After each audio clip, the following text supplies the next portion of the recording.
friends, welcome to Sharekhan pre-market view. Indian markets on Friday had a very deep cut in both the indices. Sensex was down by about 700 points, Nifty was down by about 230 points. This was amid concerns being raised due to demonetization as well as weak global cues. If you look at the markets yesterday on Monday, Wall Street after touching new highs closed on a flattish note. S&P was absolutely flat. Nasdaq took a cut of about 19 points, whereas Dow Jones was up by about 21 points. This is due to expectation that the interest rate might to move up, given that the new president is indicating a fiscally inflationary policy out there. The dollar index has hit a new high and is moving above 100, which is putting pressure on the emerging market currencies. Most of the Asian markets are trading quite flat. Singapore Nifty, if you adjust for the holiday yesterday, is showing a deep cut again and is down by about 90 points in pre-opening trades. If you look at the flows, FIs continue to be seller and big sellers for that. They sold about 1493 crore worth of stocks in the cash market. They sold about 1020 crores of index futures, whereas DIIs were marginal buyers of 65 crore. After this gap down opening, how Nifty is likely to behave further, let's have a cues from our derivatives team. Good morning friends, value analysis on derivatives. In Friday's trading session, taking issues from the international markets, in fact negative news from the international markets, our market did reacted on the gap down of around 100-150 odd points, and thereon it continued to inch lower, making new intraday low, and it was a day where bears were completely under control and bulls left out its way, and due to which Nifty direct lower with a spectacular loss of around 3 odd percentage and settled at 8327.95. It was a day where we have seen selling across the board, as banking sectors were the main laggards in Friday's trading session, and due to which Nifty saw a very sharp decline. None of the stocks helped Nifty, or none of the major sectors helped Nifty to inch higher, and we saw a sharp fall of around 2.64%. On the open interest terms, 3.5% was added in the open interest. Cost of carry, however, increased from 8.5% to 10.7%. However, we'll consider majority of the addition which was there in Friday's trading session was on the shorter side. Put call ratio also dipped significantly by around 14 basis points from 0.98 to 0.84, which was a very sharp fall in the put call ratio, which indicated that there is significant amount of call writing which took place, and market participants covered their put option, and hence we have seen an unwinding in the put strike price, while call options have seen significant amount of addition in the open interest, while volatility index inched higher and inched higher by significantly by around 12 odd percentage. It settled at from 15.5 to 17.5.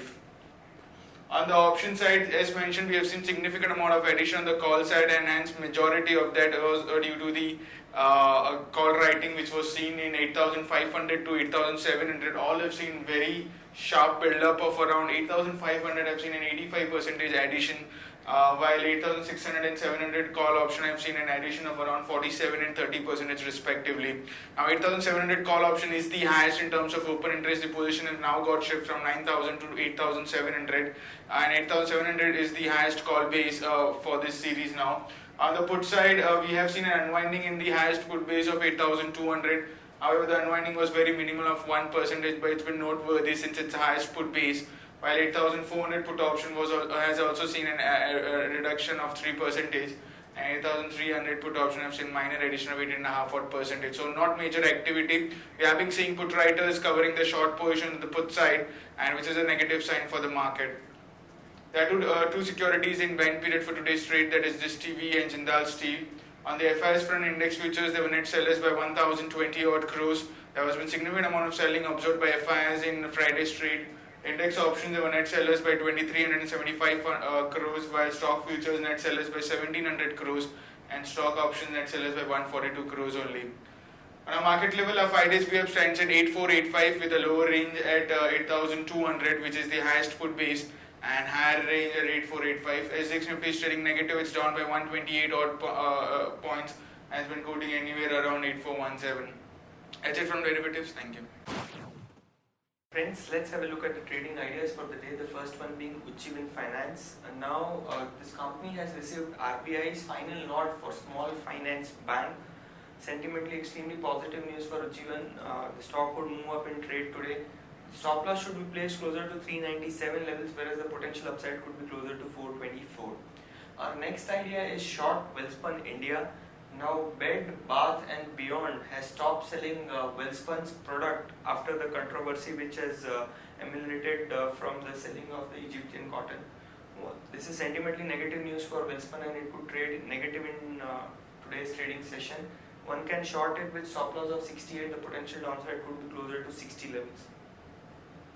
Moving on to important news, Nico Resources is keen to sell 10% stake in KG D6 block. Siemens is likely to buy Mentor Graphics in $4.5 billion deal. As per recent media reports, penny stock may come under long-term capital gains tax net. GAIL has scrapped $7 billion LNG tender from US as the bidders haven't agreed to make in India terms. Today we have CPI data which will be released, CPI combined inflation data. This will be released post-market. TVS MD Mr. Venu Srinivasan has joined the Sir Dorabji Tata Trust. Infosys is likely to invest in Tidal Scale, a software server company. JP Associate has not paid the interest on NCD which was at 11.8%. Even the principal remains outstanding now for more than 3 months. ILNFS Transport, the unit has decided to become the preferred bidder for Dallas highway work. ILFS and Engineering has bagged a letter of intent for UP order worth rupees 149 crore. Again, Max India has acquired 1% additional stake in Max Life Insurance for rupees 213 crore from Axis Bank. Kane India has received Environmental Minister nod to expand crude oil pipeline. Gujarat Alkalis have approved rupees 683 crore worth new chloriminate plant expansion at Dahej. Dish TV is likely to acquire Videocon D2H. This is an all-stock deal. SBI has received deposit worth close to 83,702 crore in the 5 days due to the demonetization drive. Tata Chemical and Tata Motors both, the Tata Sons has seeked extraordinary general meeting to remove Cyrus Mistry and Nusri Wadia as directors of the company. So that's important development to watch out today. And Future has partnered with UK's Booker Group to enter cash and carry business. Moving on to watch list or important results and their estimates, we have Balrampur Chini, estimate is 68 crore. We have Concor, estimate is 208 crores. And we have HPCL, estimate is 1046 crore. Watch list for the day, stock with positive bias, we have ONGC, Bank of India and Engineers India. Whereas stock with negative bias, we have Maruti, Asian Paint and ICICI Bank. Thank you friends.